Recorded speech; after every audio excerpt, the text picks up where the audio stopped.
today I'm going to show you how to write back data to PostgreSQL when you have the data imported into Google Sheets or Microsoft Excel using the Coefficient add-on. So writing back data is basically allowing you to update the source.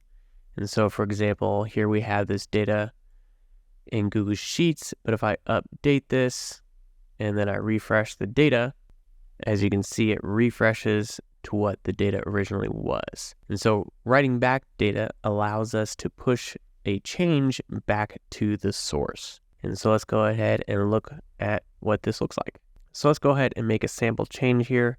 So let's say this was closed one, and so we'll mark that there. And then let's go ahead and do this one's closed lost. And then we'll be able to see if we get this correctly, if these do not reset when we get this done. So go ahead and click on open sidebar. And then in our import, we want to scroll to the bottom, and then this export to PostgreSQL here at the bottom. We'll click configure.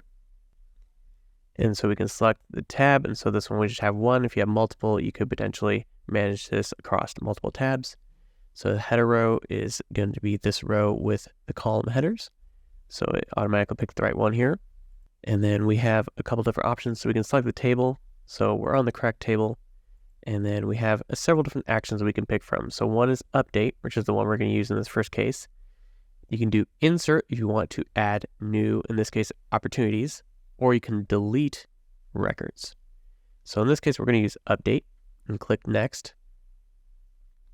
And then it shows us the field mappings, which if you imported using Coefficient, these should be all mapped automatically.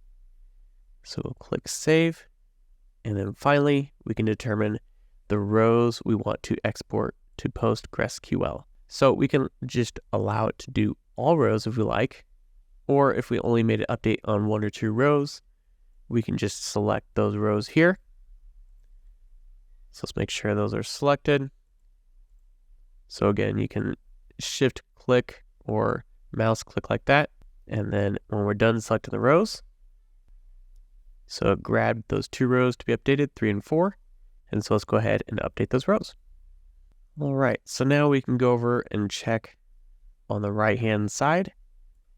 It shows us a record ID, the result, and the timestamp of that update.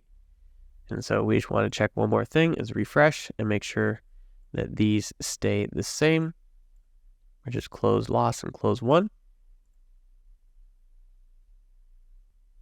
And so that close lost is here. Now that closed date changed on that closed one, so that one ended up moving down.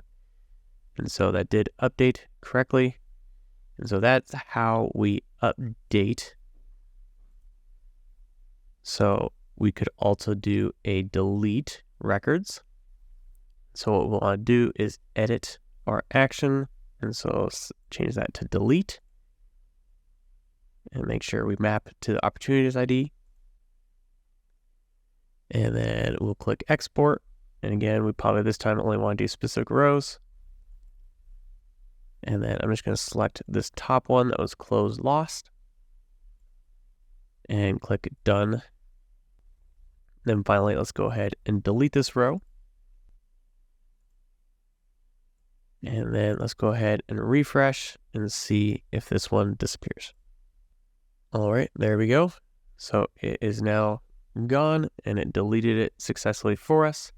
And so that's how you use it right back. And then you can do the same thing to add new opportunities. All right, thanks for watching. I hope that helps you see how quick and easy it is to use Coefficient to both import and export data back to various data sources.